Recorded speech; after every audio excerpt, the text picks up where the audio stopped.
Mesdames, Mesdemoiselles et Messieurs, bonsoir et bonne arrivée sur la RGI, Radio Guinée Internationale. Dans quelques instants, nous allons avoir Dr Edouard Zoutomo Poromo, qui est le président de l'Union démocratique pour le renouveau et le progrès, entendez par la UDRP. C'est donc lui le président de ce parti politique.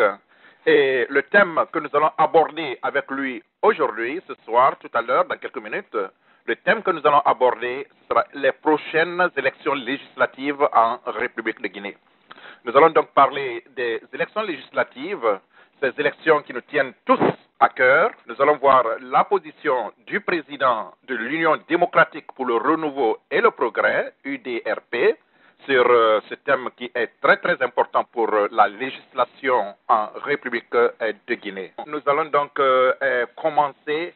Bonsoir, Dr Edouard Zoutomo. Bonsoir, Monsieur Germain. Voilà. J'espère que tout le monde se porte bien.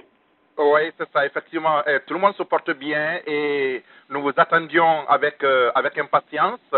Donc, chers auditeurs, nous allons commencer notre entretien avec notre invité. Permettez-moi de vous le présenter. Donc, nous avons en face de nous, avec nous, ce soir, Dr Edouard Zoutomo Poromo.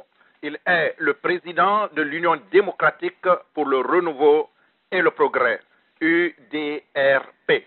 Et avec lui, aujourd'hui, nous allons débattre le thème qui concerne les prochaines élections législatives en République de Guinée. Mais avant de passer la parole à notre invité, je voudrais vous dire, chers auditeurs, que Dr Zoutomo, effectivement, de 1971 à 1976, a eu un diplôme d'études supérieures d'ingénieur des mines à l'Institut Polytechnique Université de Conakry, faculté de géologie et des mines de Conakry. En 1982, il a eu un certificat d'études économiques à l'Université du Colorado, Boulder, Colorado, et aux États-Unis d'Amérique ici, c'était en 1982. Et de 1982 à 1984, encore ici aux États-Unis, dans le département du génie de métallurgie et des matériaux, il a eu une maîtrise en sciences métallurgiques et minières. Donc, je disais bien, c'est à l'Institut des mines et de technologie du Nouveau-Mexique, de 1982 à 1984. Et enfin, de 86 à 89, au département du génie des mines et de métallurgie, à l'université de l'Idaho, Moscou, Idaho, ici aux États-Unis d'Amérique, effectivement, il a été bénéficiaire d'un doctorat en sciences métallurgiques et minières, un PhD. C'était de 86 à 89. La liste est très longue pour le côté professionnel. Pour le côté professionnel, c'est vraiment c'est long. Ce que je pourrais simplement vous dire, c'est certainement le début. De 76 à 77, ingénieur stagiaire à la Société d'économie mixte Frigia à Fria, en République de Guinée, dans notre beau pays. De 77 à 78, compagnie des bauxites de Guinée, Sangareli, aussi en Guinée, dans notre pays. De 78 à 80, 1980, à la Direction générale des mines, division mines, Conakry, République de Guinée encore, ingénieur des mines.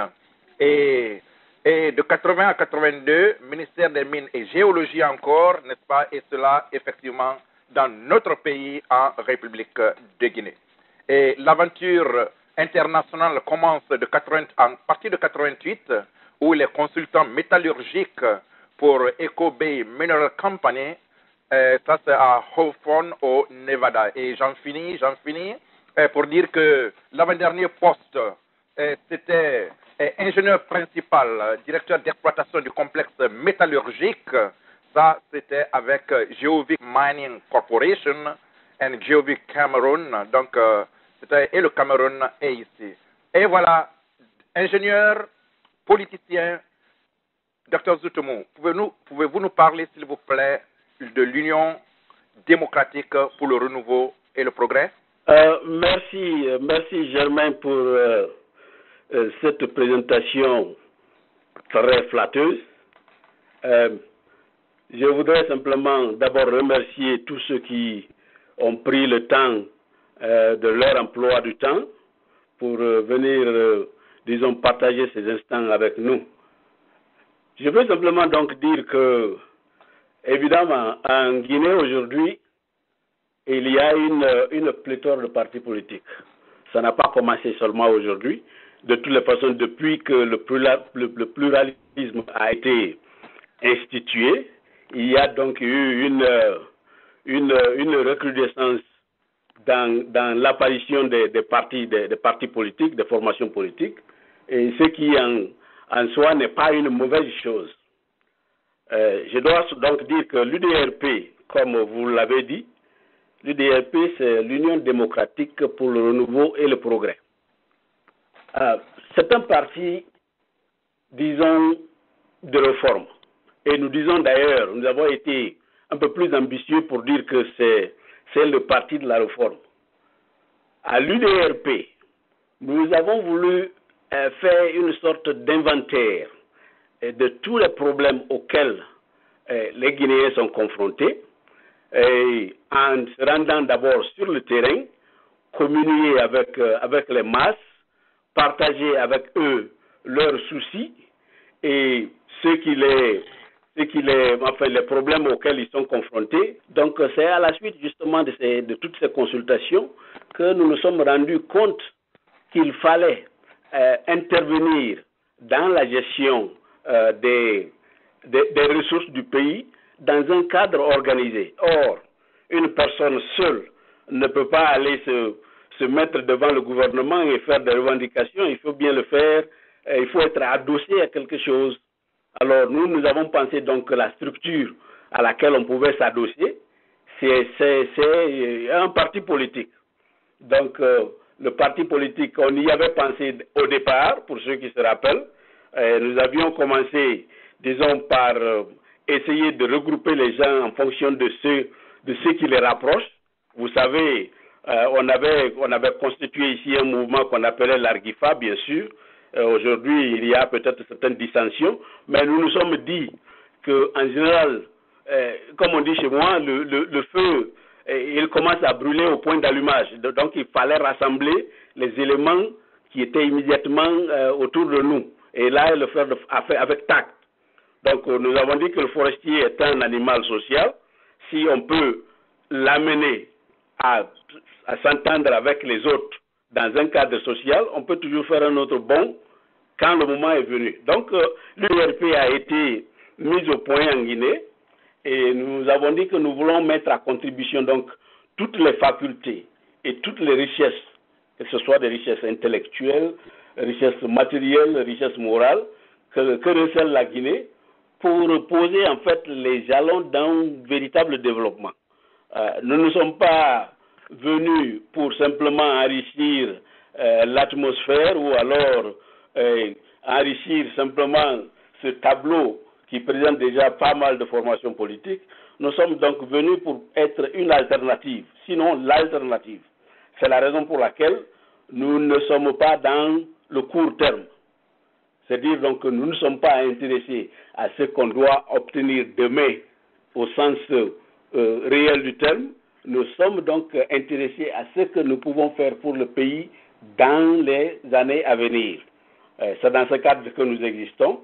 Et l'UDRP est né en fait le 7 juillet 2009. Je parle de naissance, date de naissance, parce que c'est la date à laquelle l'arrêté a été signé.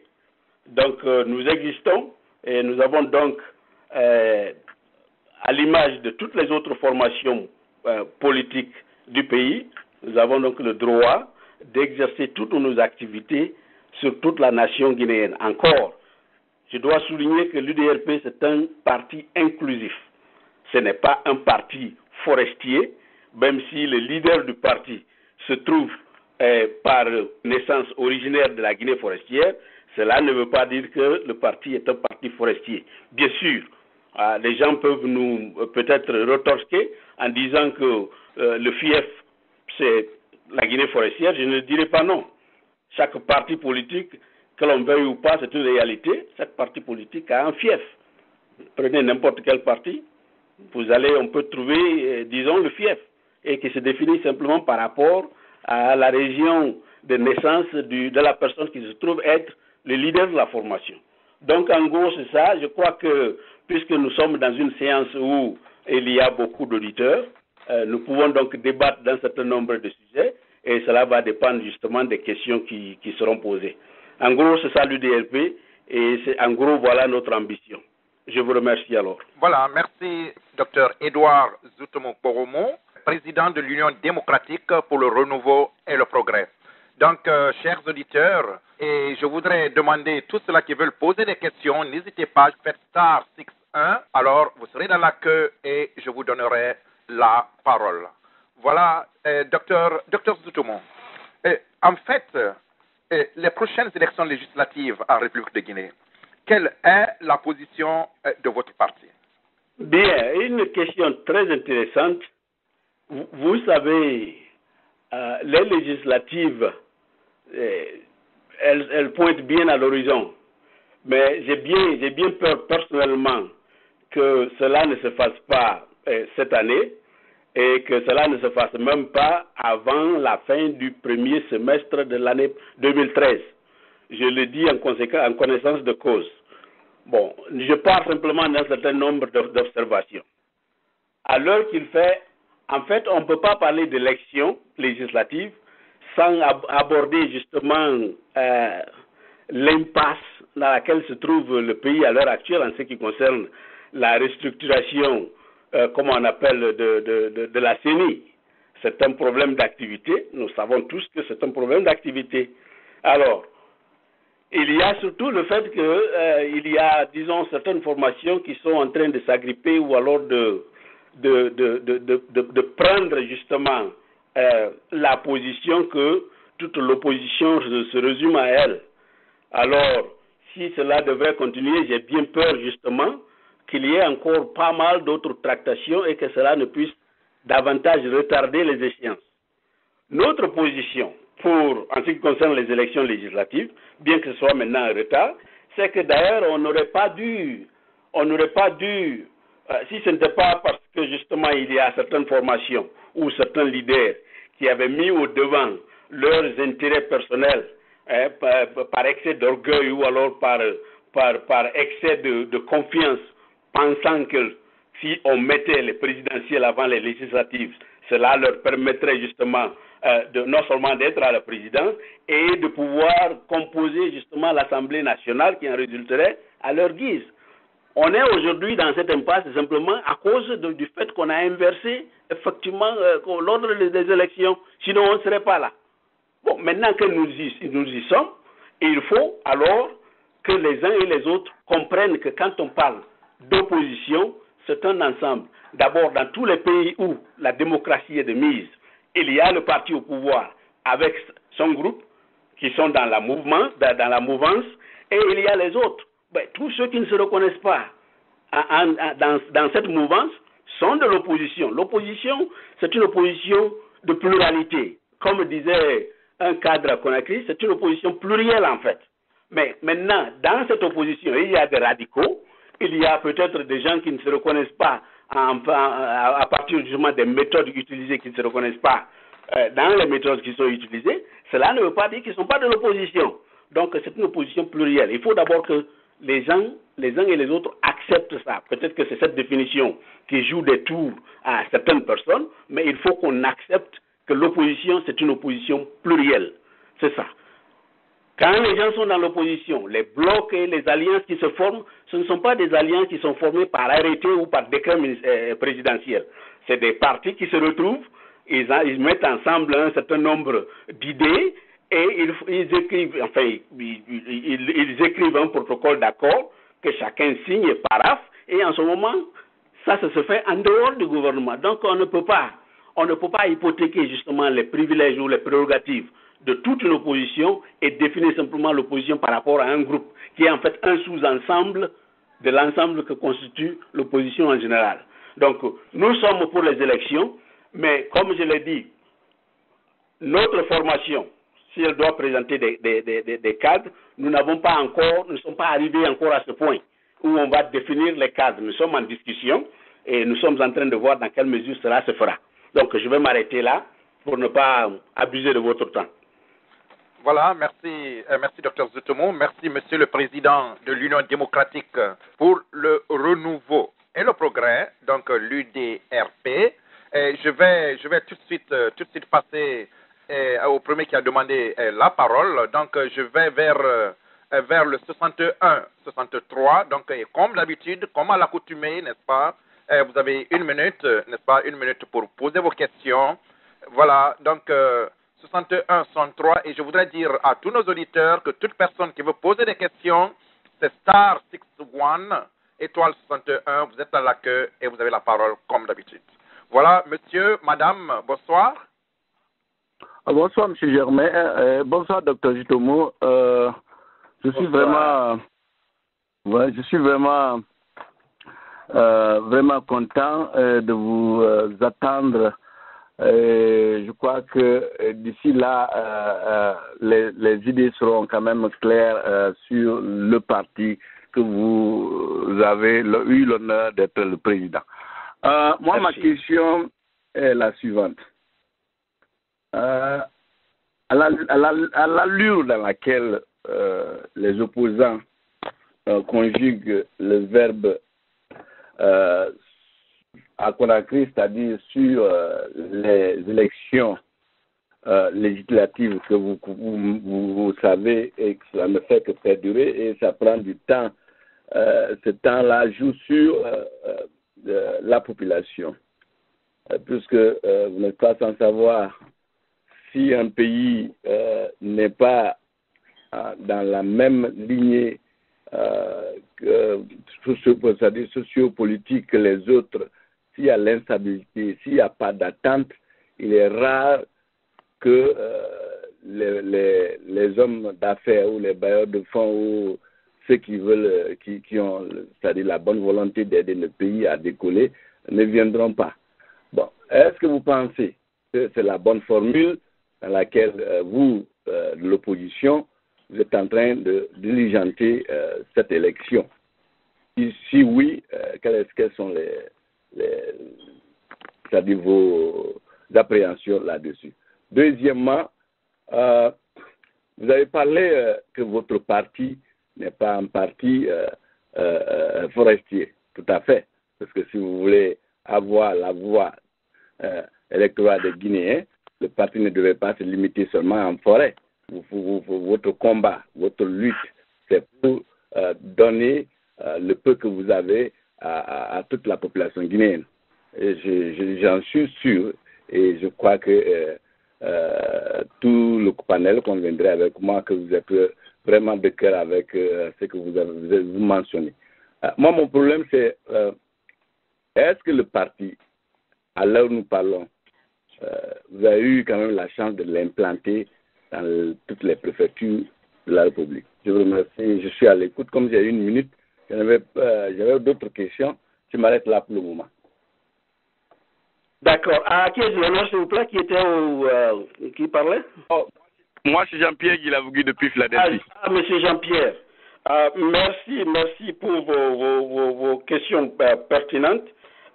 En ce qui concerne la première question que vous avez posée, notre position par rapport à justement je crois que vous avez parlé de notre position en ce qui concerne les élections à venir. Oui, tout à fait, les élections législatives pour pouvoir... Les élections législatives. Bon, votre inquiétude, c'est parce qu'il y a il y a pas mal de partis politiques. Comment est-ce que l'opposition va s'entendre pour pouvoir adresser ce problème, si je comprends bien? Non. L'amalgame que d'autres partis se voient beaucoup plus détenteurs c'est-à-dire c'est-à-dire ils sont beaucoup plus prioritaires que les autres. C'est-à-dire c'est eux qu'on doit les écouter par rapport aux autres qui ne participent pas à leur... Je crois que vous avez parfaitement raison. La notion d'opposition, il n'y a pas en fait une catégorisation dans l'opposition, à mon avis. L'opposition est l'opposition, parce que pour le parti, pour la mouvance présidentielle, le parti qui est au pouvoir, tous ceux qui ne sont pas de la mouvance sont de l'opposition. Alors, il n'appartient pas à un sous-ensemble de l'opposition de dire non, tous ceux qui ne sont pas des opposants radicaux ne sont pas de l'opposition. Alors, sur ce point, c'est un point d'achoppement. Et ce point d'achoppement, j'ai bien peur qu'il ne perdure. Parce que maintenant, il n'y a que des blocs qui sortent. Il y a il y a l'ADP et le collectif qui sont là, il y a le CAPT, il y a, le bloc pour, la convention, quelque chose de ce genre. Et hier, il y a un autre bloc qui est apparu sur la scène. Alors, tant qu'il n'y a pas de compréhension en ce qui concerne, disons, la définition que l'on donne à l'opposition, parce que tout est en train de revolver autour de la distribution des 10 postes, des 10 places qui sont réservées à l'opposition et que l'opposition radicale seule est en train de chercher à hypothéquer. Alors, quand on parle d'opposition dans la pluralité, il ne devrait pas avoir ce genre de comportement. Alors, j'ai bien peur ce qui va se passer. C'est que, à l'allure où les choses vont, le gouvernement se trouvera, parce que ce n'est pas le gouvernement qui va distribuer justement ces places. Ils ont reçu un certain nombre de propositions de près de 34 listes pour 10 places. Alors, eux, ils vont se débarrasser pour dire à l'opposition de s'entendre. Mais si l'opposition ne peut pas s'entendre, on a vu dans des pays où les élections législatives se sont produites sans la participation de l'opposition. L'exemple dernier, c'était en Côte d'Ivoire. En Côte d'Ivoire, le parti de Gbagbo n'a pas participé aux élections législatives. Cela n'a pas empêché au gouvernement de l'organiser. Alors, si nous ne pouvons pas nous entendre, c'est ce qui va se passer. Nous, ce que nous voyons, c'est que pour une question de conscience, de consensus, il faudrait que l'on soit radical ou alors que l'on soit, disons, modéré, qu'il y ait une sorte de répartition qui tienne compte justement de ces blocs qui ont été constitués. Tant qu'on n'arrive pas à ce niveau, il y a des gens qui ne l'accepteront pas. Et dans ces conditions, le ministre de l'administration du territoire ne peut pas prendre la responsabilité sur lui de pouvoir désigner les représentants de tel ou de tel.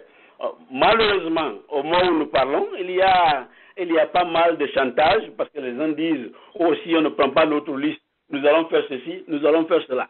Ce que cela me rappelle, c'est que l'opposition radicale, et moi je n'ai pas peur de le dire, je l'ai dit à beaucoup de gens, l'opposition radicale aujourd'hui, c'est la copie certifiée conforme des forces vives, à l'exception de M.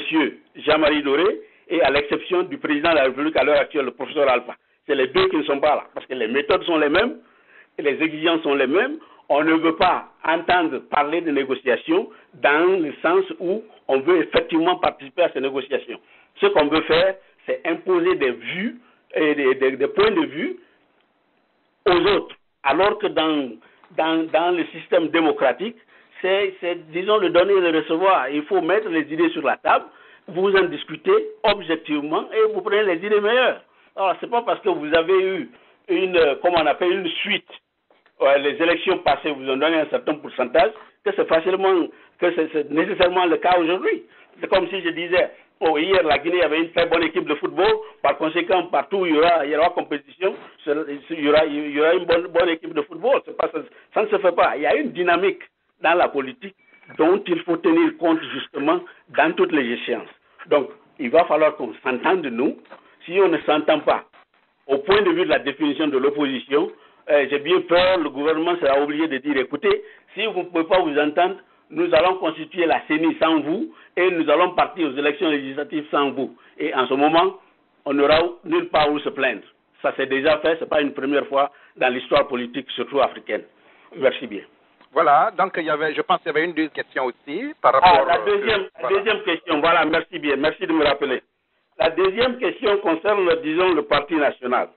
Et comme vous l'avez si bien dit, M. Jean-Pierre, un parti qui réclame une région de la Guinée comme un fief ne peut pas, puisque le but ultime du parti politique, c'est la conquête du pouvoir. Ce parti ne peut pas arriver au pouvoir s'il n'a pas d'assise nationale. Alors, pour ça, je dois dire que nous ne sommes pas dans toutes les préfectures. C'est la raison pour laquelle je viens de faire une tournée en Guinée. Du 7 septembre au 27 septembre, j'étais en Guinée, en région forestière surtout. J'avais promis de faire un périple dans toutes les villes que j'ai traversées, parce que j'avais des problèmes de famille à régler. Alors, j'en ai profité justement pour faire cette tournée. Bon, pour vous dire que nous tenons au caractère national du parti. Le secrétaire général de notre parti, c'est un peu. Vous serez surpris de l'apprendre. Vous serez surpris de l'apprendre, c'est comme ça, c'est ça l'esprit d'ouverture. Parce que nous tenons d'abord à la valeur intrinsèque des cadres. Nous tenons à ce qu'eux, ils peuvent nous apporter dans le cadre du projet que nous nous sommes donnés. Nous n'avons pas de problème pour aller chercher un cadre peu ou un cadre malinqué ou ceci ou cela. Et je dois dire que pendant ma tournée, c'est ce que je compte faire. Aucun des autres responsables des partis politiques n'a encore pris cette initiative. Nous sommes allés à la rencontre des paysans. Nous ne pouvons pas prétendre effectivement conquérir le pouvoir en Guinée si nous nous limitons seulement à notre région, à la région forestière, la région dont nous sommes originaires. Pour vous donner une idée du caractère national de notre parti, je vous dis que le secrétaire général du parti, qui est la deuxième personnalité de notre parti, donc le chef d'orchestre de toutes nos activités en Guinée, c'est un cadre Peul et pas un cadre, pas des moindres. C'est pour vous dire que nous cherchons des ouvertures. Nous avons fait une tournée où nous sommes allés à la rencontre des populations dans leur habitat, partout où ils se trouvent. C'était pour aller communier avec eux, inventorier leurs problèmes. C'est une façon pour nous de pouvoir, disons, aligner nos priorités par rapport à leurs priorités. Donc, nous avons commencé en région forestière, bien sûr. Et chaque fois que je prendrai comme j'ai dit, nous sommes dans le long terme. Chaque fois que je vais en Guinée, ce sera pour aller dans une autre préfecture et faire des brèches dans les autres sous-préfectures. C'est une façon pour moi de constater sur place moi-même. Je ne veux pas me baser sur l'interprétation qu'on me donnera de tel mouvement ou de tel autre mouvement. J'irai constater et ces images, généralement, je les montre sur YouTube au niveau de, comment on appelle, sur Internet. Nous avons donc fait ce périple et pour ceux qui ont le temps, ils peuvent aller trouver justement certaines de ces vidéos. Donc, visiter du président de l'UDRP à Dieké, à Boué, à Bagné, et ainsi de suite. Donc ça va continuer. Donc nous ne sommes pas limités chez nous à la région forestière. Nous faisons et nous ferons des brèches dans les autres régions. Déjà, nous avons des représentants en Basse-Côte, bien sûr, Conakry, c'est tout le monde, à Boké, à Beila et à Sigiri. Donc c'est des points d'appui sur lesquels nous allons nous baser afin de pouvoir consolider notre position. Merci. Ok, voilà, donc merci pour ces réponses et je voudrais encore une fois de plus dire à tous nos auditeurs qu'avec nous aujourd'hui, nous avons Dr Edouard Zoutoumou-Poromo, qui est le président de l'Union démocratique pour le renouveau et le progrès. Et le thème, ce sont les prochaines élections législatives en République de Guinée. Et en même temps, docteur, est-ce que vous pouvez nous parler, disons, un peu de l'opposition? Parce que en répondant à certaines questions, n'est-ce pas, bon, nous avons entendu opposition modérée, nous avons entendu opposition, disons, bon, extrême peut-être, pour ne pas utiliser le mot, voilà, extrémiste. Donc, est-ce que vous pouvez parler de la position de votre parti entre la mouvance présidentielle et l'opposition, en classant certainement votre parti aussi dans les différentes catégories d'opposition, si vous faites partie de l'opposition? Voilà. Vous avez fini? Oui, effectivement, c'était la question. Ah, d'accord. crois qu'il y a écho, je vais éteindre Bon, je crois qu'il y a écho, effectivement. Nous vous entendons, mais il y a un certain écho. Et vous avez deux téléphones. Oui, j'ai éteint l'autre. Ah, ok, d'accord. Donc, je vais directement le débrancher. Oui, quand j'ai des problèmes avec celui-là, je vais transférer sur l'autre. Ok, d'accord. Bon, voilà. Notre parti, comme je l'ai dit, nous ne sommes pas de la mouvance présidentielle. On l'a toujours dit. Nous ne sommes non plus pas de l'opposition radicale. Nous sommes dans l'opposition, mais pas dans l'opposition radicale. Je ne sais pas si je me fais comprendre. Oui. Voilà. Notre position, c'est que, et ça c'est une position de principe, ça a commencé depuis que Dadis était au pouvoir. Bon, il y avait une autre formation est née en 2009, bien sûr, en ce moment-là, il y avait des négociations qui se passaient à Bamako. Nous nous sommes dit que quand il y a le pouvoir en place, il faut toujours négocier avec le pouvoir en place. On ne peut pas ne pas négocier avec le pouvoir en place.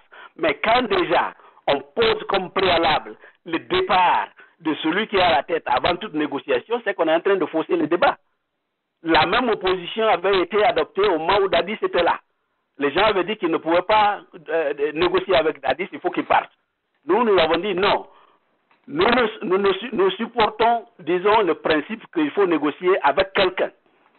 Si vous ne pouvez pas négocier avec quelqu'un, c'est que vous ne pouvez pas faire de la politique.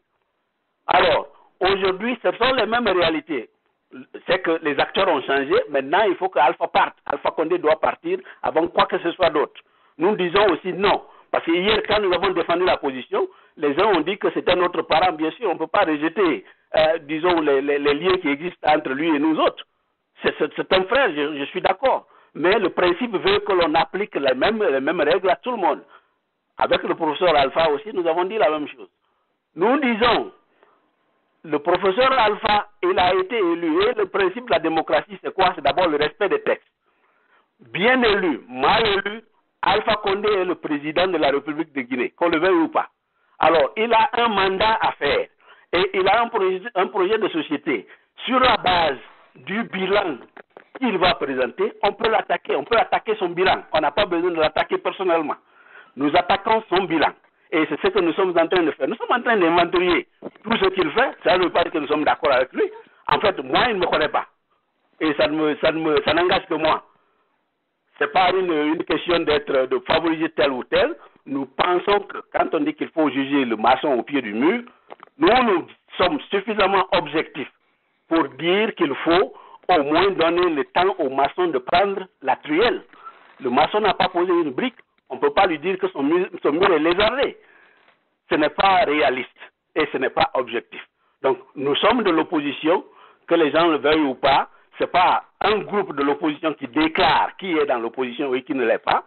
À partir du moment où, dans toutes les démocraties, il y a la mouvance pour le parti au pouvoir et il y a l'opposition et le reste, nous sommes dans le reste qui est l'opposition et nous sommes des opposants, mais pas des opposants radicaux. Voilà ce que je voulais dire à ce propos. Ok, merci, Monsieur le Président. Donc, je passe directement, je vais passer à mon auditeur suivant. Ce sera le 5904. Les trois premiers chiffres, c'est 202. Madame, monsieur, bonsoir. Oui, bonsoir, monsieur Germain. Oui, bonsoir, monsieur. Présentez-vous, s'il vous plaît. Ok, alors moi, c'est Nestor Lama Samoy. Ah oui, monsieur Nestor, bonsoir. Oui, bonsoir, je suis à Washington. Voilà. Alors, merci beaucoup. Moi, je n'avais pas d'abord de questions à ce propos, à ce propos qui est là aujourd'hui, qui est en train d'être un peu en discuté entre nous les frères. Mais notre frère Zitoumou a dit quelque chose, c'est ce qui me pousse à soulever une ou deux petites questions. Ouais. Alors, je voulais juste demander, le frère Zitoumou, il est dans notre cœur. Et comment? Et quand? Depuis en 1999. Là, ici, aux États-Unis. Alors, on sait ce qu'il a fait pour l'Agrifa. On sait ce qu'il a fait pour la mort de notre frère René Lama à Rhode Island. Et de là-bas, un an après, il est venu à Washington, D.C. Et on sait ce qu'il a organisé ici, on sait ce qu'il nous a dit. Mais ce que je veux comprendre un peu par ici est que il dit qu'il a créé un parti. On dit parti d'opposition ou parti politique. Alors, il dit que c'est pas pour les forestiers. Ou c'est pas seulement pour la forêt. Voilà, pas seulement pour les forestiers. Pas seulement pour les forestiers. Ouais. Alors, est-ce que Zutomo et ses frères qui se sont mis ensemble pour créer le parti, est-ce qu'ils connaissent bien la Guinée? La Guinée ne peut pas aller, tu ne peux pas être en Guinée, tu dis que tu veux créer un parti sans commencer par ton village. Est-ce qu'ils connaissent la Guinée? Est-ce qu'ils connaissent le Guinéen? Le Guinéen, c'est d'abord un groupe d'une famille que la famille là va convaincre les autres pour les faire ajouter. Est-ce qu'ils connaissent la Guinée? Ça, c'est un. La deuxième question. Alors, moi, je sais que justement, moi, je l'aime beaucoup, de ce qu'il a fait, du comportement qu'il a. La famille, nous tous. Alors, ça s'est passé devant tout le monde ici quand on a vu en Guinée, on cherchait des cadres. La Guinée est comme ça. La Guinée n'est pas comme les États-Unis. La Guinée n'est pas comme la France ou l'Allemagne ou la Belgique. La Guinée est la Guinée. La Guinée est arrivée à un moment où on cherchait les cadres. Alors, et tous les cadres qu'on a présentés, c'était presque combien? 5 personnes, 4 personnes. Si aujourd'hui, si un jour ce moment-là va nous arriver, est-ce que s'il ne nous ajoute pas, moi je veux qu'il nous ajoute comme nous on veut attendre. Maintenant, si lui ne veut pas, et est-ce que nous on va aussi dire qu'on a un frère forestier ici, il faut qu'on donne son nom là-bas? Donc, moi je voulais juste m'arrêter là. Je voudrais qu'ils nous disent vraiment, parce que moi demain je vais quitter ici, aller dans mon village, j'informe mes amis, mes parents, et je vais avoir 300 personnes. Je vais dire, écoute, attends, je vais appeler le frère pour lui dire qu'on a 300 personnes pour ajouter à notre mouvement politique ou l'opposition. Alors, est-ce qu'il va m'accepter? Donc, merci beaucoup. C'est tout ce que je voulais vous dire. Bonsoir. Voilà, merci. D'accord. Nestor. Voilà, c'est ça. Oui, alors, on vous écoute, Monsieur le Président. Merci bien, Nestor. Et je crois que vous avez pointé du doigt effectivement nos préoccupations. Si je vous dis que nous ne sommes pas dans l'immédiat, c'est-à-dire les gens de chez nous en général, les cadres que nous avons connus, n'ont pas le sens de la perspective. Ils sont dans l'immédiat. Comment faire pour avoir quelque chose aujourd'hui ou demain, immédiatement? Alors nous disons qu'il faut poser justement les bases pour cela. C'est la raison pour laquelle nous avons dit que nous ne sommes pas intéressés à ce qui va se passer demain. Nous sommes intéressés d'abord à vous réunir et à vous faire comprendre que nous avons des préoccupations pour le long terme. Si vous voulez un avenir pour vos enfants, vos petits-enfants, il ne faut pas miser sur ce qui va se passer demain seulement. Posez les conditions pour que le lendemain soit meilleur que les autres, sur le lendemain, soit même meilleur. Vous avez posé la question de savoir si je connais la Guinée. Oui, c'est une très bonne question. C'est la raison pour laquelle j'ai décidé personnellement d'aller à la rencontre des populations. Je ne vais pas avec un intermédiaire. Quand je suis arrivé à Conakry le 7 septembre, le bureau s'est réuni et il voulait me faire partir avec quelqu'un qui était déjà allé. J'ai dit non. J'ai dit voilà ce qui se passe. Vous avez fait un travail d'approche. J'ai dit moi je vais aller sur le terrain et je vais évaluer le travail que vous avez fait. Parce que je connais nos parents. Dites-vous une chose, depuis que je suis là, je n'ai pas coupé avec le pays. Je vais en Guinée chaque fois. Cette année, je suis déjà allé 2 fois. La première fois, c'était pendant le décès de mon beau-père, et la deuxième fois, c'était pour des problèmes de famille, très importants. Alors, je connais très bien la réalité de nos parents, parce que quand vous allez communier avec nos parents, voilà des gens qui sont honnêtes, voilà des gens qui sont francs, et ils vont vous dire, ils vont vous pointer du doigt ce qui ne va pas. Ils vont vous dire, voilà notre problème, en tout cas c'est ça qui ne va pas avec nous ici, et c'est ça que nous voulons résoudre. Donc nous tenons compte effectivement de toutes les relations, de comment on appelle, de la coutume et de tout ce qu'il faut faire pour ne pas froisser les uns et les autres. Et dans ce cadre, je dois vous dire que nous avons été très bien reçus. Et ça m'a donné vraiment beaucoup de courage. C'est pourquoi quand les gens disent, certains me disent, ah, on ne vous entend pas dire ceci, on ne vous entend pas faire cela. Je dis non, toute chose a son temps. Laissez-nous le temps de nous organiser d'abord. Si nous sommes implantés, vous n'aurez pas besoin de me chercher. Je n'aurai pas besoin de vous chercher plutôt, c'est vous qui viendrez me chercher. Parce que vous saurez que j'ai une base. Et tant que cette base est là, solide, je n'aurai absolument rien à craindre. Donc je connais très bien la réalité du pays et c'est en fonction de cette réalité que nous sommes en train de travailler. En ce qui concerne, vous allez demain au pays. Je veux simplement vous inviter à faire comprendre à nos parents, parce que comme je l'ai dit, on dit chez nous que le feu il commence à brûler au point d'allumage. Donc c'est là-bas que nous avons commencé justement, parce que c'est là où nous voulons nous adosser. Chaque parti, tous les partis politiques, que ce soit le parti d'Alpha ou le parti de Selou, le parti de, comment on appelle, de Sidia, ils ont tous des fiefs. Sidia, c'est en Basse-Côte. Lansana Kouyaté, c'est la Haute-Guinée. Kouroussa, Alpha Condé, c'est Kankan et Sigri. Tous les partis ont un fief. Donc nous ne ferons pas d'exception en disant que nous voulons d'abord nous reposer sur notre base qui est chez nous. Bien sûr, c'est tout à fait normal. Mais nous n'allons pas nous limiter là parce que nous voulons donner effectivement au parti un caractère national. Donc, nous vous acceptons. Nous voulons vous dire que nous vous acceptons et tout ce que vous pouvez apporter au parti pour le consolider et pour le faire accepter dans nos milieux d'abord, ce serait une bonne chose. C'est exactement ce que nous avons fait. Alors, quand nous avons réuni les gens, qu'on appelle au chef-lieu des sous-préfectures, c'est ce qu'on leur a dit et c'est eux nos interprètes. Donc vous, je voulais simplement vous dire que vous êtes la bienvenue au niveau de notre parti et que ce que nous avons à cœur pour faire pour nos parents, nous voulons que vous soyez part effectivement de cette solution. Et si je dois vous le dire aussi, quand vous allez au pays, vous faites le périple, il y a des points où je ne suis pas allé simplement parce qu'il n'y a pas de route, Monsieur Nestor. Croyez-moi, nous sommes au 21e siècle, il y a des endroits où on ne peut pas accéder par véhicule. Ce n'est pas possible. Je ne dis pas on parce que je les ai vus moi-même. Alors, c'est la raison pour laquelle je suis, parfois je suis tout en émotion et c'est même énervant parfois.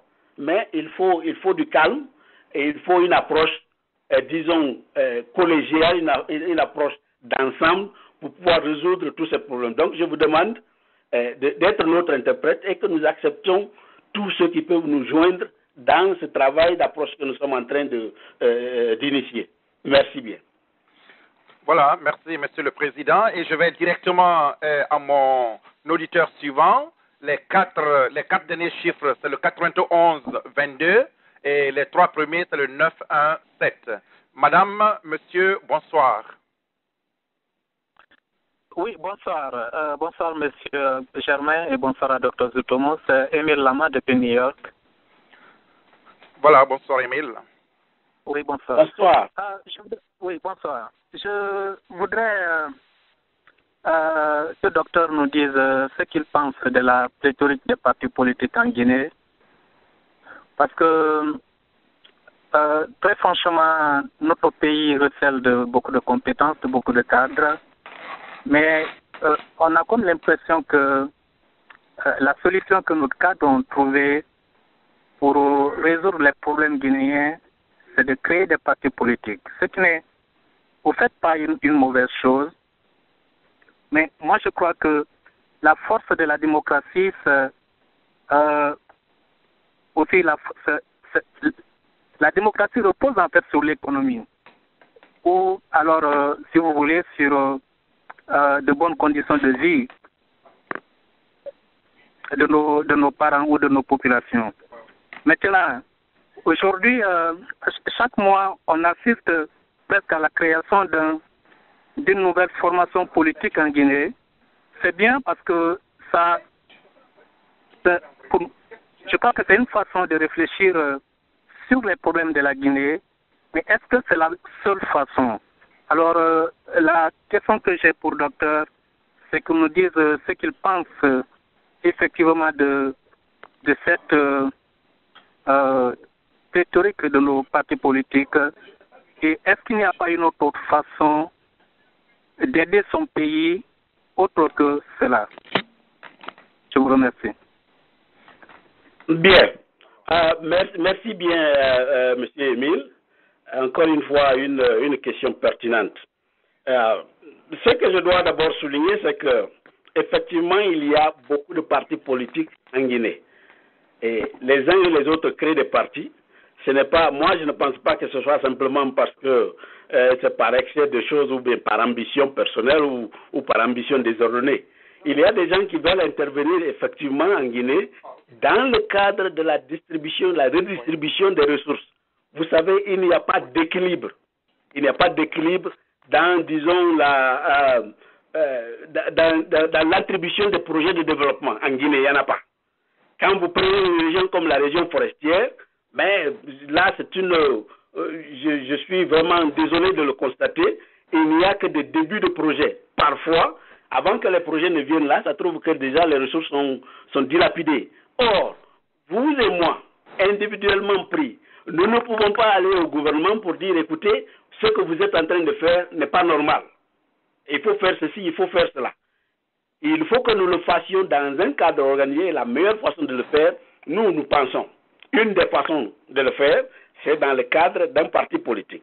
Bien sûr, ce n'est pas seulement en étant dans un parti politique qu'on peut aider le pays, non. Il y a des cadres qui sont là, mais il faudrait-il aussi que ces cadres soient associés à la gestion du pays. Mais si ceux-là ne sont pas associés, ils ne peuvent pas aller se rebeller. Parce qu'ils se rebellent, c'est comme s'ils étaient en train de... C'est des fauteurs de troubles. Dans ces conditions, ils seront peut-être châtiés. Mais quand ils sont adossés, moi je trouve que c'est une bonne formule. Bon, en ce qui concerne d'autres façons de faire, il y a des gens qui mettent sur pied des ONG, effectivement, pour venir en aide aux populations. Ça aussi, c'est un cadre organisé. Mais là, il faut que les moyens se dégagent et il faut donc rechercher ces moyens en attendant, rechercher ces moyens pour pouvoir, faire face à ces problèmes. Nous disons donc que s'il y a des ressources à l'intérieur du pays, c'est parce que ce n'est pas un manque de ressources en Guinée. C'est une question de redistribution des ressources en Guinée. Alors, si tel est le problème, il faut d'abord aborder sur ce plan. Parce que si la redistribution elle est équitable, les gens se plaindront moins. Donc nous aurons beaucoup plus de temps pour pouvoir développer. Parce que chacun ici, quand vous venez, tous ceux qui sont de la diaspora, ils le savent, vous êtes là, vous êtes obligés de temps en temps, sinon tout le temps, de vous disons, démunir de tout ce que vous avez pour venir en aide aux gens qui sont au pays parce que eux, ils n'ont d'autres ressources que vous. C'est tout à fait normal parce que quand vous allez, vous vous rendez compte que les gens qui sont là, ils sont vraiment complètement à plat et leur seul espoir, c'est de compter sur les petits-enfants qui sont sortis et qui sont aussi eux-mêmes en train de se débattre à l'étranger. Donc ils ne connaissent pas cette réalité. Nous disons que je suis d'accord avec vous, ce n'est pas seulement par la politique qu'on peut intervenir dans la gestion des affaires du pays, mais nous pensons que c'est un moyen très, très efficace, un moyen beaucoup plus efficace. On peut ajouter à cette solution, disons, la possibilité de pouvoir former soit des sociétés ou que les gens s'entendent, par exemple, pour mettre ensemble des moyens qu'ils ont afin de créer quelque chose au village, au pays. C'était ça l'esprit qui nous avait animés au départ quand nous mettions en route l'Argifa. C'était dans ce cadre. C'était pour pouvoir intervenir directement dans la vie de nos populations. Mais maintenant que nous avons l'occasion de les voir, maintenant que nous avons l'occasion de mettre à jour justement leurs préoccupations, nous disons qu'il faut accélérer ces mesures. Et la seule façon d'accélérer ça, pour nous, à l'heure actuelle, c'est donc d'être dans le cadre d'un parti politique. Je ne sais pas si cela adresse votre question. Et en ce qui concerne le chiffre pléthorique, il y a beaucoup de partis qui naissent, mais tous les partis ne sont pas...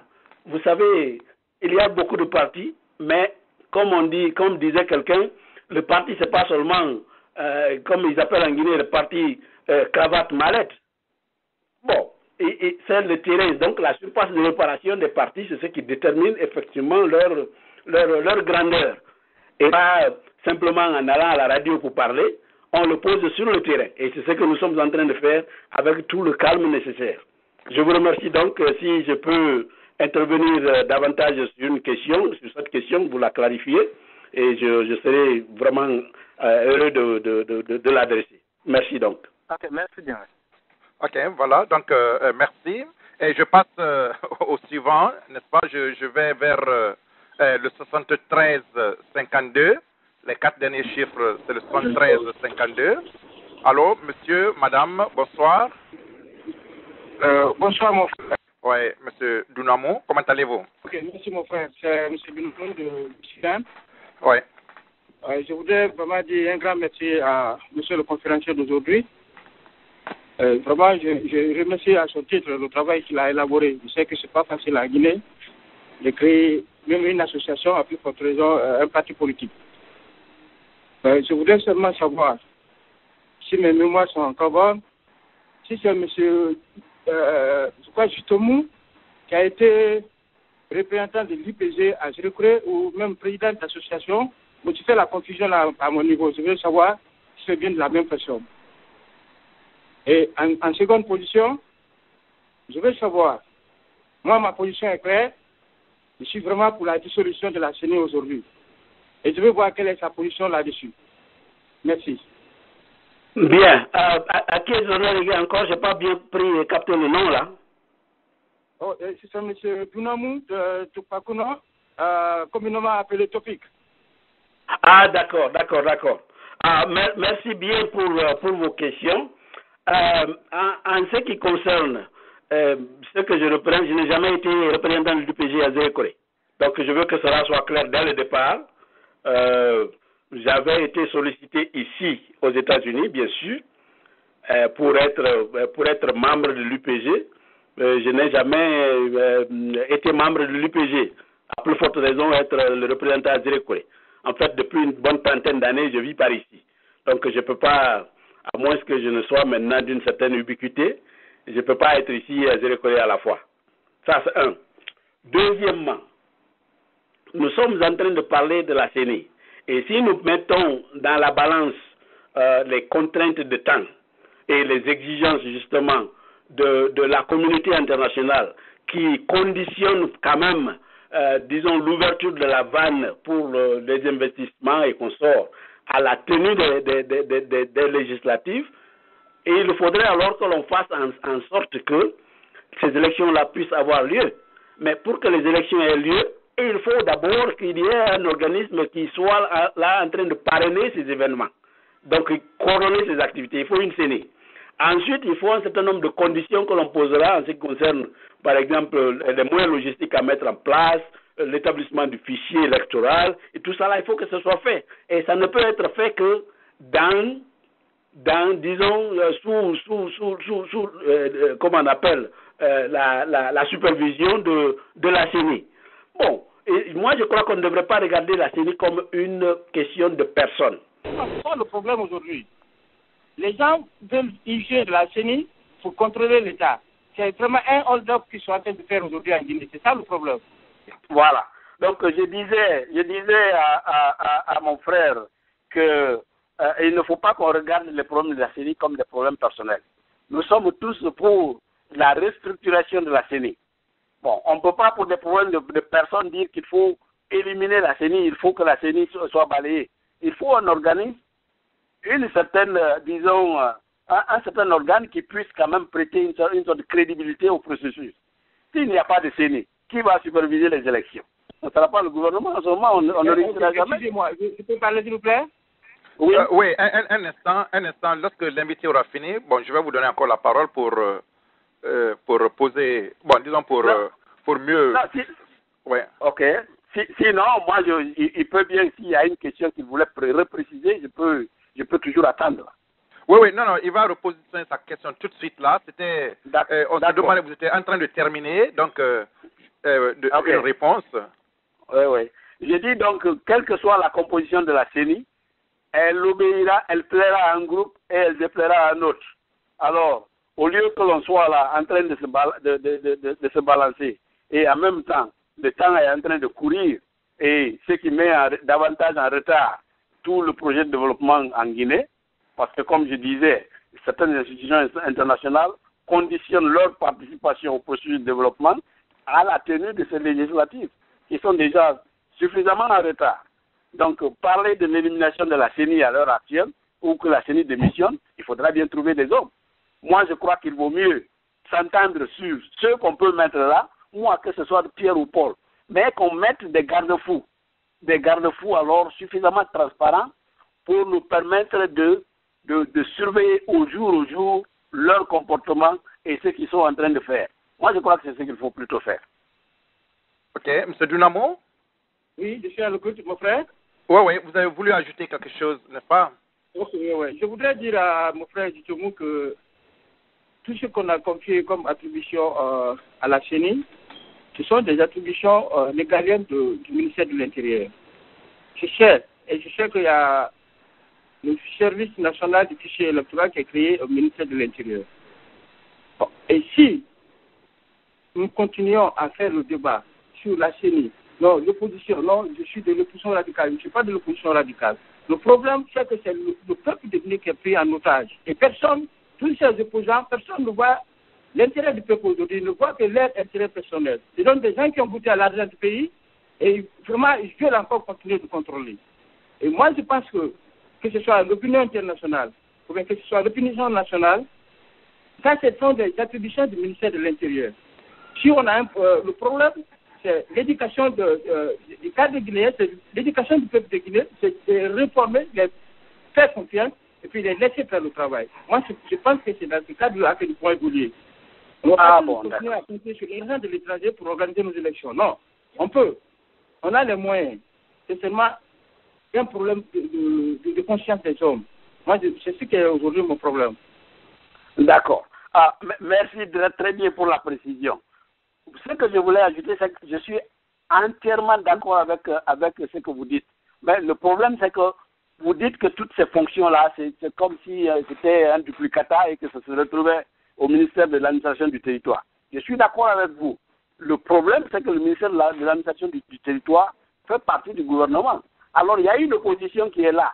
Tant qu'il n'y aura pas un organisme qui se dit, disons, indépendant, ne serait-ce que dans la forme et dans certaines attributions pour la gestion effective de ces élections, quand vous aurez une élection, les résultats ne tiendront pas parce que l'opposition va effectivement les boycotter et ne va pas les accepter.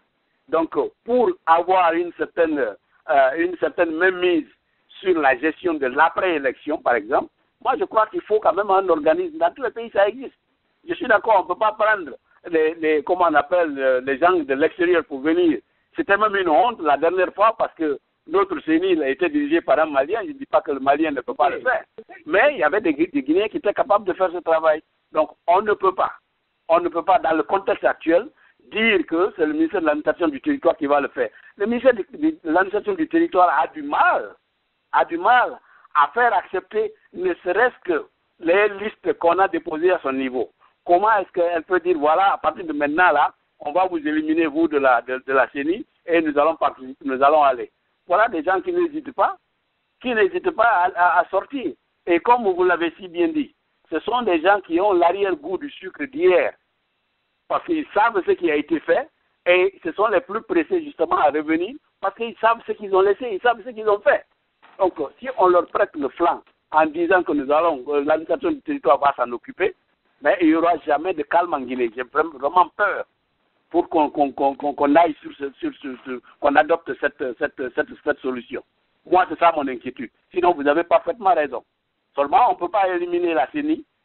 Si on élimine la CENI, ça veut dire qu'on engage déjà un autre point d'achoppement. Et il y aura des discussions houleuses à propos de cela. Il pourrait même avoir des manifestations. Et comme vous le dites, c'est le peuple qui est pris en otage. Parce qu'entre-temps, ce sont les problèmes de développement du peuple qu'on n'est pas en train d'adresser. Et dans ces conditions-là, ça ne nous fait pas du bien et ça ne nous fera pas honneur non plus. Merci bien. Voilà, donc merci. Et comme je le disais, notre invité, on avait 1h30, donc nous sommes pratiquement en train d'aller vers la fin. Je voudrais demander, docteur, Oui. Je voudrais encore revenir au truc de opposition, mouvance présidentielle. Quelle différence, ou bien qu'est-ce que vous voyez dans la mouvance, disons, avec le gouvernement actuel qui fait de votre parti un parti d'opposition non radicale? C'est-à-dire, quelles sont les différences avec le parti qui est au pouvoir actuellement, avec ce qu'ils font? Qu'est-ce que vous les reprochez? Bon, une très bonne question. Ce que nous reprochons au parti, au parti au pouvoir, ou disons à la coalition au pouvoir, c'est que effectivement, il y a une tendance, disons, de poser des actes d'hégémonie. Comment ça? Il y a aussi une tendance de pouvoir, comment on appelle, d'ignorer carrément les autres fractions de la société guinéenne et d'ignorer carrément les cadres qu'on aurait pu utiliser, qui ont des compétences qu'on aurait pu utiliser dans le gouvernement, mais qu'on écarte simplement parce qu'ils ne sont pas, disons, alignés au point de vue idéologique, à la mouvance présidentielle. Donc nous reprochons à l'équipe actuelle le fait d'avoir, quand vous prenez toutes les nominations qui se font en Guinée, toutes les nominations qui se font, à 80-85%, ce sont des gens de l'ethnie malinké. Mais disons-nous la vérité, il n'y a pas que des cadres malinqués en Guinée. Il y a des cadres Peul, il y a des cadres Soussou, il y a des cadres forestiers, je ne dis pas forestiers d'ailleurs, je n'aime pas tellement ce terme, il y a des cadres, disons Manon, il y a des cadres Thomas, il y a des cadres Pelé. Voilà, tout ça, ça peut être considéré, mais on ne le fait pas. Pour moi, c'est déjà marginaliser un peu ces groupes, c'est les mettre complètement à l'écart. Il y a aussi le fait que, dans l'attribution de certains projets, jusqu'à présent, on est toujours en train de favoriser les régions d'où viennent certains cadres qui sont effectivement associés à la gestion. Le choix de Bokeh pour, disons, la fête tournante, qui est en fait le principe d'une fête tournante, est très bien parce que c'est comme ça que la Côte d'Ivoire a pu créer des infrastructures partout dans le pays. C'est bon, mais le choix de Bokeh n'a pas été un choix fortuit, il faut le dire. C'est simplement parce que c'est la ville de naissance du président de la République. Alors ça veut dire commencer par moi, les autres viendront après. C'est quand ils ont vu effectivement que ça pose des problèmes, et pour les calculs politiques, ils se sont rendus compte qu'il y a un ras-le-bol qui est en train de se préparer, enfin qui se fait sentir. Ils ont dit que nous allons calmer en leur disant que, écoutez, l'année prochaine, ça va être dans votre région à Zérékouré. Bon, tout ça là, c'est des calculs, mais ça vient un peu en retard. Nous reprochons ça. Nous reprochons aussi le fait qu'il y a des efforts au plan politique de pouvoir endoctriner certaines formations politiques. Donc il y a une sorte de chantage qui se fait au niveau de la mouvance. Quand vous refusez de fusionner, on vous demande d'adhérer au RPG Arc-en-Ciel.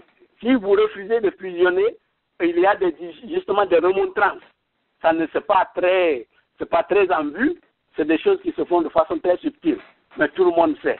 Or, nous avons refusé ça, nous disons que nous ne voulons pas être fusionnés à qui que ce soit d'autre, parce que quand vous fusionnez en parti, vous avez effectivement signé votre certificat de décès, parce que votre parti, votre formation cesse d'exister, elle n'existera maintenant que dans les souvenirs. Vous allez donc vous attribuer, disons, tout ce que la formation mère est en train de faire. Bon, il y a tout un tas de choses que nous reprochons, mais nous voulons aller sur le plan du bilan. Le bilan, il n'est pas très bon encore. Il faut le reconnaître. Il y a des efforts, il faut le reconnaître, mais le bilan, il n'est pas encore complet. Donc voilà ce qui nous différencie un peu du parti au pouvoir ou de la mouvance au pouvoir. Ok, voilà, merci Monsieur le Président. Donc je me retourne vers la question de Monsieur Jean-Pierre Guilavogui. Donc Jean-Pierre, votre question s'il vous plaît. Merci Germain, merci docteur.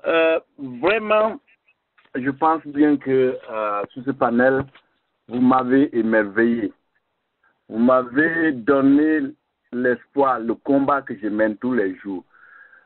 Tout ce que vous êtes en train de dire aujourd'hui sur ce panel, c'est les mêmes idées qui nous animent aujourd'hui. puisque nous connaissons celui qui sait d'où il vient, qui saura où aller. Nous avons constaté pendant laps de temps du pouvoir du régime, du pouvoir de monsieur le président Alpha Condé, tout ce que vous avez énuméré ce soir.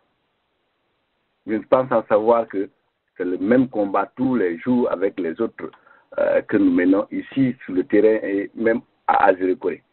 Donc, moi, mon inquiétude un peu, je rejoins mon oncle Nestor Lama qui vous avait posé la question à savoir, je crois que il est mieux dans tout ce que nous faisons, savoir d'où nous venons. Vous avez été demandé à présider ce parti. Mais hélas, le bas a blessé, vous ne nous avez pas tenu informés. Nous avons les mêmes idéologies, les mêmes façons de voir les choses. Je ne sais pas, qu'est-ce que vous allez faire pour remédier à cela? C'est ça ma question. Sinon, tout ce que vous avez énuméré ce soir, c'est les mêmes idéologies, les mêmes combats que nous menons tous les jours. Je vous remercie. D'accord. Encore une fois, merci Jean-Pierre. Dès le départ, je dois franchement présenter mes excuses à tous nos compatriotes, à tous les Guinéens ici, si je n'ai pas entrepris justement de tourner pour aller ici et là et leur présenter le projet que nous avons et l'organisation que nous avons mise en place. Ce n'était pas notre intention, mais nous nous sommes dit que pour un problème de départ, nous voulons éviter justement les erreurs des autres. Vous n'êtes pas implanté. Donc, même au niveau du terrain, en Guinée, chez vous, où vous devez commencer, les gens ne vous connaissent pas. Nous n'avons pas voulu, par anticipation, sauter pour venir aller à New York, aller à Philadelphie, à Washington et ceci, dire aux gens, voilà ce que nous sommes en train de faire, alors que la base n'est encore pas consolidée. Nous avons donc dit que nous allons mettre l'accent sur ces efforts de consolidation et d'implantation avant de nous tourner vers nos parents et nos frères et sœurs guinéens qui se trouvent au niveau de la diaspora. Si vous avez remarqué, je n'ai jamais fait de communication, que ce soit sur le forum d'Algifa ou le forum du CSSD en ce qui concerne ce parti.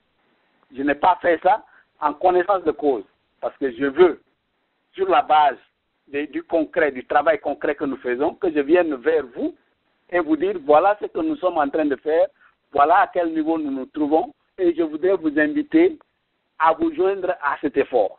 Ce n'est pas simplement par esprit de suffisance, ce n'est pas du tout par esprit de suffisance, ou ce n'est pas alors un effort pour vous ignorer, pas du tout.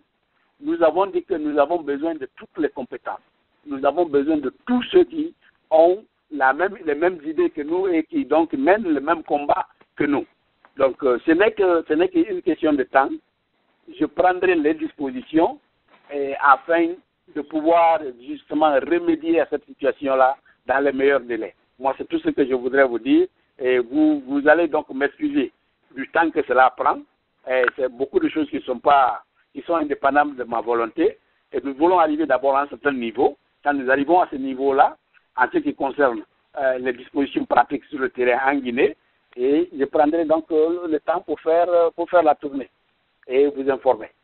Seulement, merci encore une fois. Et je voulais demander, jamais vous me permettez 1 minute, même pas 30 secondes, pour savoir dans quel website, comment on peut avoir la vision de ce parti. Qu'est-ce qu'il faut. Bon, d'accord. Donc, le website. De nous donner des données qui nous permettent d'être dans le bain, s'il vous plaît. Voilà, le web website que nous sommes en train de refaire maintenant là, l'ancien, vous pouvez aller à www.udrp Guinée, sans accent, en un seul mot, UDRP Guinée, avec 2 .org. Ça va vous amener sur l'ancien website. Maintenant, d'ici peut-être 1 semaine, nous sommes en train de retravailler un certain nombre de choses et nous allons donc mettre à jour l'adresse du website. Ce sera peut-être toujours le même website, mais vous trouverez au moins les éléments nouveaux. Par exemple, les éléments de vidéo pendant notre tournée se trouve sur le nouveau site. Se trouve sur le nouveau site que Madame Sophie est en train de mettre au point pour nous. C'est elle qui a fait le web de notre formation. Donc vous pouvez aller là et voir. Mais entre-temps, si vous voulez prendre la température effectivement de ce qui s'est passé pendant la tournée que j'ai effectuée, allez seulement sur YouTube. Comme j'ai dit, sur YouTube, vous allez trouver la vidéo de notre visite. Vous mettez sur YouTube visite du président de l'UDRP A. Vous pouvez mettre Djeke, vous pouvez mettre Banier, vous pouvez mettre Boé, ainsi de suite. Mais je dois vous dire que la vidéo la plus intéressante, c'est peut-être celle de Banier. Donc, allez voir et nous allons vous mettre à jour au fur et à mesure que nous progressons. Visite du président de l'UDRP. UDRP. De l'UDRP, L'' UDRP, plus loin A. Maintenant, vous pouvez choisir Djeke. Djeke, c'est D-I-E-C-K-E. À Boé, B-O-W-E. À Banier, B-A-N-I-E. Et il y en a un autre. Dès que vous trouvez un, vous allez trouver les autres. Ok, je vous remercie. Une fois de plus, Germain, je vous remercie. Je reste à l'écoute. D'accord, donc merci. C'est vrai que cette inquiétude que M. Jean-Pierre ainsi que le frère Nestor ont exprimée, je l'ai entendue dans plusieurs bouches, comme quoi, bon, monsieur, disons, docteur n'est pas venu présenter les noix de cola comme ça se doit, et sachant qu'il y a beaucoup de personnes qui le supportent, mais il n'est pas venu les voir. Bon, voilà, je pense que c'est ça. Non, Germain, non. Les noix de cola, non. Averti. Non, on n'a pas demandé. Nous ferons les choses dans la forme. C'est ça, c'est comme ça qu'on dit. On dit comme ça, Jean-Pierre, c'est comme ça qu'on dit. On est dans une république. Ok, on est dans une république, c'est pas la peine il suffit d'informer comme il vient de le faire. On va aller, on va visiter, on va voir la vision du parti, on voit son programme, et si ça nous intéresse, on adhère. On n'a pas besoin de noix de cola pour ça. Je vous remercie. Bon, merci M. Jean-Pierre. J'espère que vous allez comprendre que noix de cola, c'est la formule que l'on utilise chez nous, en Guinée. En forêt, effectivement, on dit les noix de cola.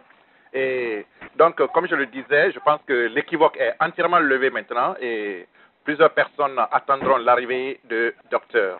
Donc, je vais prendre une dernière personne, 5896, le 5896, les trois premiers chiffres, c'est le 202, le 5896. Bonsoir. Oui, bonsoir. Bonsoir. Ouais, je m'appelle Gilles Fangamo et je pensais que vous me connaissez. Je suis à Washington. Donc, oui, monsieur Gilles Fangamo, oui. Oui. Je connais le docteur depuis longtemps, depuis qu'il est venu ici, lorsqu'on était allé à l'ambassade, au moment que les gens de Dadis sont venus ici, j'étais avec le docteur ensemble. Donc, moi, il m'avait un peu expliqué, mais je l'avais encouragé. Peut-être je me rappelle de moi, je suis un jeune qui aime la politique. Oui, donc j'ai trop encouragé le docteur, mais depuis ça, je n'ai jamais entendu le docteur se manifester comme les autres politiciens. Donc, c'est pour cela que nous aussi, on s'est tués. Et donc, vraiment, aujourd'hui, si je l'arrive à l'écouter comme ça, il m'a vraiment impressionné. Nous sommes derrière lui. Et c'est comme ça que nous, on encourage nos frères pour qu'ils font comme les autres races en Guinée. Malgré que la Guinée, c'est une famille, mais aujourd'hui, sans un parent, tu ne peux même pas évoluer en Guinée. Donc, je l'encourage et je lui souhaite bonne chance et que Dieu lui bénisse. Il continue ses courses. Voilà, donc c'est ça. C'était un commentaire, Monsieur le Président. Oui. Merci bien, Gilles. Je me rappelle très bien de vous. Effectivement, quand la délégation de Dadis était venue, nous étions à l'ambassade et tout ça, je me rappelle. Ce que je veux vous dire, c'est que, encore une fois, comme je l'ai dit à Jean-Pierre, je veux présenter mes excuses à tous ceux que je n'ai pas pu contacter maintenant. Ce n'est pas parce que je ne veux pas les contacter. Moi, je dis que chaque chose a son temps. Si on prend le temps pour nous organiser et vous informer, vous avez les résultats sous les yeux, c'est encore mieux que de venir vous dire dans une nébuleuse oh, il y a tel, alors que vous ne pouvez pas toucher du doigt quelque chose. Je veux, quand je viens vous voir, je vous dis que nous avons une organisation sur place dans votre sous-préfecture. Voilà la personne ressource là que vous pouvez contacter, avec qui vous pouvez échanger. C'est ce que nous voulons faire. Partout où nous passons, nous avons des contacts et nous avons des bureaux qu'on a installés, bureaux de jeunes, bureaux de femmes et comme on appelle le bureau central. On fait ça à tous les niveaux. Je crois que nous serons beaucoup plus crédibles quand nous venons vers vous pour vous dire voilà ce que nous avons fait et que ça vous arrive. Donc ce n'est pas un oubli du tout, ce n'est pas une négligence non plus. Nous ne sommes simplement pas prêts à justement à pouvoir, disons, brûler des étapes. Nous pensons que l'organisation à la base, elle est fondamentale, elle est la plus importante. À notre niveau ici, on peut toujours s'entendre. Je peux vous appeler demain pour dire que je viens à Washington ou je viens à Philadelphie. Cela se fera sans problème. L'important, c'est de garder et de savoir que le parti, il existe bel et bien et il se porte très bien. Si vous avez des échos, des gens qui vous disent « Oh, il y a tel ne se manifeste pas », le parti, ce n'est pas ce qu'on dit à la radio. Le parti, c'est ce qui se fait sur le terrain. C'est le terrain qui détermine la force d'un parti politique. Que les gens sortent, aller, comment on appelle, crier un peu partout, ceux qui veulent crier. La réalité, c'est que quand il y a des consultations, c'est le terrain qui parle. Ce ne sont pas les politiciens qui parlent. Nous, c'est notre approche. Et nous pensons que c'est l'approche la plus sage, en fait. Donc, nous voulons encore une fois compter sur vous tous. Et nous, en tout cas, nous sommes déterminés. Et les parents nous ont donné l'avant-goût. Nos frères nous ont donné l'avant-goût. Parce que partout où nous sommes passés, ils nous ont, disons, assuré de leur soutien indéfectible. Évidemment, je le dis, peut-être que ça va être le mot de la fin. Ce que je sais, c'est que plus jamais nos parents, surtout en Guinée forestière, ne se feront berner par les politiciens qui vont là. Parce qu'il y a quelque chose qu'ils ne comprenaient pas. Le phénomène qu'ils ne comprenaient pas, c'est que la politique du ventre qu'il y a en Guinée, où les gens viennent acheter les votes, on vient, on vous donne de l'argent, vous votez. Moi, je leur ai dit, écoutez, ce que vous faites et que vous ne comprenez pas, les gens ne vous disent pas, du moins, pas que vous ne comprenez pas, mais ils ne vous disent pas, c'est que c'est un contrat que vous signez. Si moi, je viens vous donner de l'argent, je vous demande de voter pour moi. Ben, après le vote, c'est terminé. Je vous ai payé, vous avez voté pour moi. Je dis, vous n'avez donc pas le droit et vous ne pouvez pas aller au-delà de cet échange, demander à la personne, écoutez, je n'ai pas de route, je n'ai pas d'école, ou je n'ai pas d'hôpital. Je dis, elle vous dira carrément que ce n'était pas dans le contrat. Il dit, c'est comme si vous allez au marché, payez une banane. Vous payez la banane, on vous remet la banane, c'est terminé, le contrat est terminé. Vous ne pouvez pas aller revoir la personne pour dire que la banane que vous avez achetée avec vous, il faut que vous augmentiez le prix. Non. Le propriétaire de la banane aussi ne peut pas vous dire, ma banane, elle a coûté moins cher, il faut augmenter le prix. Non, ça ne se fait pas. Alors, c'est ce que les gens doivent comprendre. Voilà. Voilà. Donc, monsieur l'invité, docteur, je vais passer la parole en dernière position à Nestor aussi, qui est en ligne, et je pense que vraiment, ce sera la dernière question. Voilà, monsieur Nestor. Oui. Voilà, c'est ça. Vous avez la parole. Alors, merci beaucoup tout le monde, et je veux dire encore merci beaucoup mon neveu. Mon neveu a laissé des choses derrière, il voudrait que l'oncle même déclare ça. Alors, vraiment, effectivement, Jutomo doit amener la cola. Oui, je suis d'accord. C'est nous. Il faut qu'il amène la cola.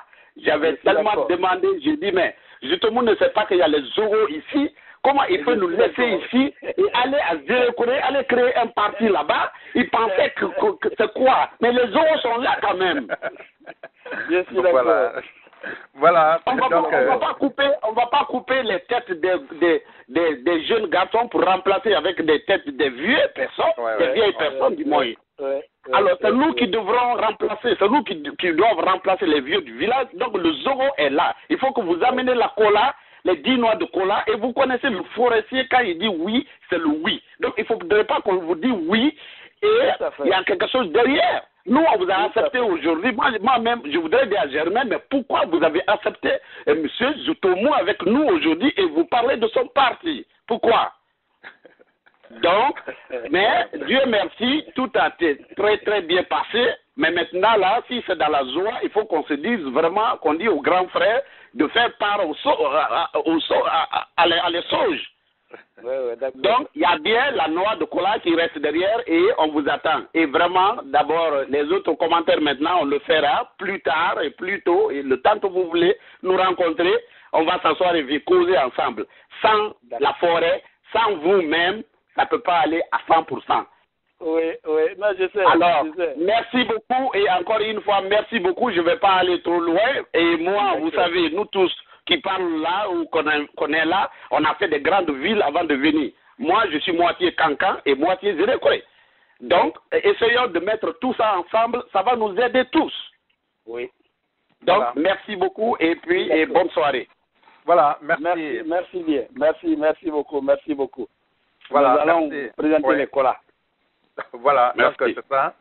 Merci, M. Nestor, merci, Oui. docteur. Et c'est vrai que bon, la toute dernière question que je voulais vous poser, c'est, docteur, les partis forestiers et vous, quels sont vos points de rencontre? Quand je dis les partis forestiers, je parle des partis dirigés par les forestiers. Oui. Pourquoi il y a actuellement plusieurs questions que certains forestiers se posent. On se dit qu'en Basse-Côte, il y a quand même un leader qui s'en sort. En Moyenne-Guinée et en Haute-Guinée, il y a des partis qui sont là, qui sont très, très représentatifs. Et en forêt, nous avons plusieurs partis. Quel est le problème qui fait que les partis dirigés par des forestiers ne peuvent pas faire un seul parti? Donc, c'est la toute dernière question. Je vous promets qu'après ça, ce sera seulement votre mot de conclusion. D'accord. D'abord, je voudrais redresser quelque chose. Je ne pense pas que quand vous parlez de la Basse-Côte, vous parlez d'un parti leader. Et il ne faut pas justement que les illusions vous trompent. Oui. En Basse-Côte, il y a aussi une pléthore de partis politiques. Ça existe. Le GPT de Kassori est là, l'UFR de Sidia est là, il y a l'UFC d'Abdoulaye, comment on appelle, Aboubakar Silla, il y a pas mal d'autres. Les Haribo qui viennent de créer d'autres partis. Alors, dire qu'il y a un leader, il y a eu des figures de proue avant. Ouais. Mais dans le cadre politique, il y a une dynamique. Ce qui était nécessairement fort hier n'est pas nécessairement fort aujourd'hui. Le cas du PUP est là pour illustrer. Le PUP était aux affaires. C'était un parti très fort. Aujourd'hui, c'est pas un parti fort du tout. Alors, au niveau de la forêt, et nous n'échappons pas justement à cela, il y a au moins une quinzaine de partis politiques. Le problème, c'est qu'il y a des problèmes d'ego, par exemple. En forêt, il y a le RDR de Dirus, il y a le groupe de Papakoli, il y a l'UGDD, il y a l'UPG, il y a le MPD de Paul Moussa Diawara, il y a l'ANP, il y a le RDIG, il y a l'UDRP que nous avons ici, le PNR. Tout ça, c'est des partis politiques. Et c'est dans cette optique que pendant les primaires de 2010, nous avions dit que nous voulions communiquer ensemble et nous voulions nous entendre sur, disons, une méthode rationnelle, objective, de choix d'un candidat unique que tout le monde allait supporter. Mais malheureusement, ce processus a été hypothéqué et quand les dessous de table ont changé de main, on a laissé complètement de côté les critères qui avaient été établis par les partis politiques. Et remarquez une chose, ce ne sont que les partis politiques qui peuvent présenter des candidats. Donc on a laissé de côté comment on appelle ces critères pour aller chercher autre chose. C'est en cela que nous nous sommes retirés. Simplement parce qu'il n'y a pas eu de mesure objective de choix du candidat unique. C'est en cela que nous avons, moi j'ai eu de mauvais rapports avec la coordination. Et j'ai dit à tout le monde que si cela se récidivait, mais si je devais reprendre, je ne changerais pas une virgule. Parce que quand on prend des gens pour leur intégrité, qui doivent servir d'arbitre impartial, mais qui, eux, veulent se mettre à la place justement des partis qui doivent choisir, il y a en ce moment c'est le monde à l'envers. Et nous n'allons pas effectivement approuver cette méthode de travail. Donc, au niveau de la coordination, maintenant, a une autre physionomie. Nous pensons qu'elle a des cadres qui sont vraiment alertés et qui ont de l'expérience. nous n'aurons pas de problème pour pouvoir travailler dans un cadre consensuel. Mais si les mêmes erreurs d'hier se répétaient, en ce moment, il va falloir que les gens en tirent les conséquences. Donc, il y a beaucoup de partis politiques. À l'heure actuelle, je ne peux pas dire qu'il y a un parti de tête en Guinée forestière. Comme je le dis, c'est le terrain qui commande. Si le terrain, quelqu'un vous dit qu'il est le leader, et sur le terrain, ça ne se manifeste pas ainsi, il n'est pas le leader. Donc, pour le moment, nous, comme je l'ai dit, nous sommes en train, franchement, de nous concentrer, de concentrer nos efforts sur l'implantation. Quand nous aurons la même mise sur la zone ou les zones que nous sommes en train de cibler, en ce moment, nous allons voir qui va être le leader, du parti. Aujourd'hui, c'est une polémique. L'UGDD vous dira qu'ils sont en train de faire ceci et cela. Jean-Marie Doré viendra vous dire que c'est son parti qui a installé tel et tel. Mais la réalité du terrain, ce n'est pas ça. Moi, je viens de la forêt, je connais, j'ai vu. Alors, nous n'allons pas rentrer dans cette polémique. Pour le moment, nous cherchons à nous implanter, nous cherchons à consolider, et le leader qui sortira va sortir effectivement parce qu'il est en position de force sur le terrain. Moi, voilà ce que je voudrais vous dire à ce propos. Voilà, Monsieur le Président, je vous remercie très très sincèrement pour cette présence parmi nous aujourd'hui, effectivement. Et donc, chers auditeurs, notre invité, Dr Edouard Zoutomo-Poromo, président de l'Union démocratique pour le renouveau et le progrès, UDRP, et le thème que nous avons abordé avec lui aujourd'hui pendant presque 1h45, le thème que nous avons abordé, c'est des prochaines élections législatives en République de Guinée. Je dois avouer que à la RGI, nous sommes quand même très très contents de la manière dont vous avez présenté aujourd'hui ce thème. Nous en sommes très très satisfaits. Et Dr Zoutomo, quel est votre dernier mot? Voilà. Encore une fois, je voudrais commencer par vous remercier et remercier tous ceux qui se sont privés de leurs instants précieux pour nous suivre. Je voudrais donc profiter de ce temps d'antenne pour dire aux uns et aux autres que la formation que nous avons mise sur pied est une formation qui leur appartient. C'est leur parti. Donc c'est ce mouvement auquel nous voulons qu'ils adhèrent. C'est le mouvement qui va donner aux uns et aux autres la possibilité de pouvoir quand même sortir certaines parties du pays, ou sinon tout le pays, de la léthargie dont elle souffre en ce moment-là. Donc nous restons complètement ouverts à toutes les suggestions, et comme je dois vous dire, nous n'avons pas, ne faisons pas la grosse tête. Nous apprenons de tous et nous voulons apprendre de tous.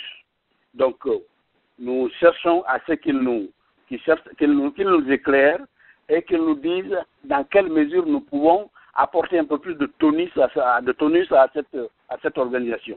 Nous sommes donc à leur disposition entière. Encore une fois, je voudrais leur présenter, en attendant que je fasse les choses dans la forme, je voudrais leur dire et les inviter à rejoindre effectivement cette formation qui, à notre avis, a beaucoup d'avenir. Donc, encore une fois, merci à tous et au plaisir de vous revoir tous. Merci bien. Voilà, merci docteur. Donc, voilà, c'était la RGI avec docteur Edouard Zoutomo-Poromo, président de l'Union démocratique pour le renouveau et le progrès, UDRP.